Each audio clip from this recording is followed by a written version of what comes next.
Good morning to our viewers in Asia and hello to others watching from around the world. Welcome to ARIRANG News Break. I'm Han-daeun in Seoul. We start with the latest on the run-up to next week's general election. Two-day early voting period began this morning at 6 a.m. Korea time, just about 4 hours ago. It marks the first time voters in Korea have been able to cast their ballots early for a general election, regardless of their addresses printed on their ID cards. Korea's National Election Commission says eligible voters can cast their ballots at any of the 3,511 polling stations set up nationwide. If you are eligible to vote, all you need to do is bring along your ID card. Early polling stations have also been installed at Seoul Station and Yongsan Station, as well as Incheon International Airport to encourage voter participation. Early polling stations will be open until 6 p.m. on Friday and again from 6 a.m. to 6 p.m. on Saturday. That's tomorrow. Officials say early voting ballot boxes will only be opened after voting closes on the actual April 13th election day. When voters head to the polls, they will get two ballots, one to vote for their district representatives and one to show their support for a party. Now get this, the reason for choosing a party on top of the running candidates is because party approval ratings determine how many proportional representatives each party can get in the National Assembly. Shin Se-min has a breakdown of how things are looking for the parties on that front. 300 lawmakers will be elected come April 13th, with 253 selected through district elections and the remaining 47 allocated by proportional representation. Proportional representatives are awarded to the parties based on the number of votes they get. But to be eligible, a party has to get more than 3% of the vote, or more than 5 of its candidates have to be elected. This year, there are 21 parties running, resulting in one of the longest ballots ever printed. The 158 candidates in contention for proportional representative seats generally have not held office before, but come from a wide variety of backgrounds and reflect a party's vision. They have been nominated and ranked by the party, with the higher numbers given priority once the number of seats has been determined. The ruling Saenuri Party currently has the most proportional representatives, with 27, and the main opposition Minju Party of Korea has 20. And the previously collected polling data shows that those numbers aren't likely to change much after the upcoming election. Polling company Realmeter made some predictions of how many proportional representatives each party will get, based on the party's approval ratings in the week of March 28th to 30th.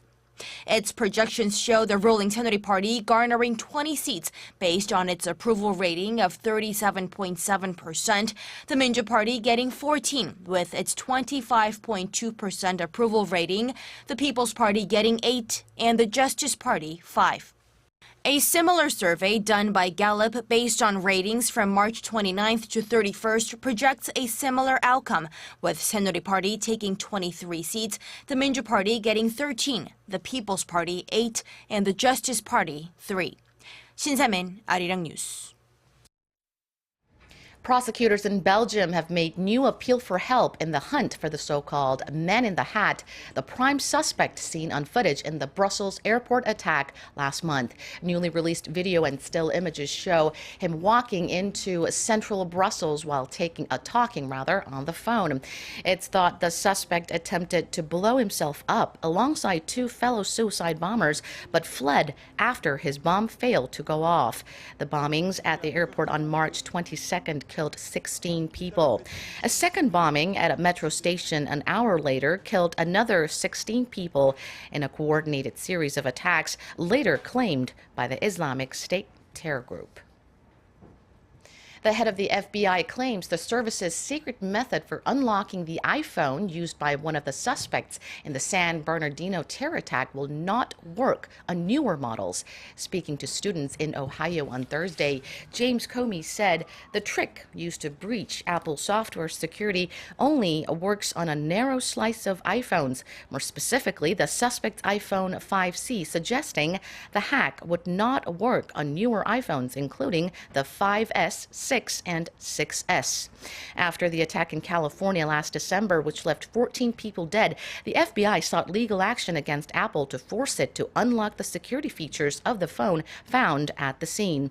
The case was dropped a couple of weeks ago after officials announced they had cracked the phone on their own without publicly revealing how they had done it. The Korean government has rolled up its sleeves to make sure citizens are eating right. Just a day after declaring a war on sugar to fight growing diabetes, it has released new guidelines of eating right in general. They call for more fruits and vegetables in our diets and a limited amount of salt, sugar, and saturated fats. Park Jong-hong with more on this. The new guidelines aim to help people strike a balance in what they eat. In drawing up the Healthy Eating Blueprint, food-related ministries led by the Ministry of Health and Welfare took into account nutritional intake, healthy dietary habits, Koreans' average diet, and food safety. In a nutshell, they advise people to eat less sodium, sugar, and fat, while having a variety of foods like grains, fruits, vegetables, and so on. What's notable is that the guidelines advise people against skipping breakfast. That trend is prevalent these days due to the increase in single-person and dual-income households. The changing demographics is seen to have led to more people forgoing the most important meal of the day.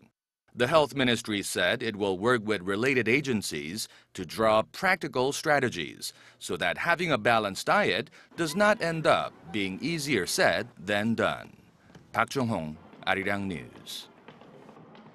And that's all for now. I'll be back with more headlines at 3 p.m. Korea time. See you then.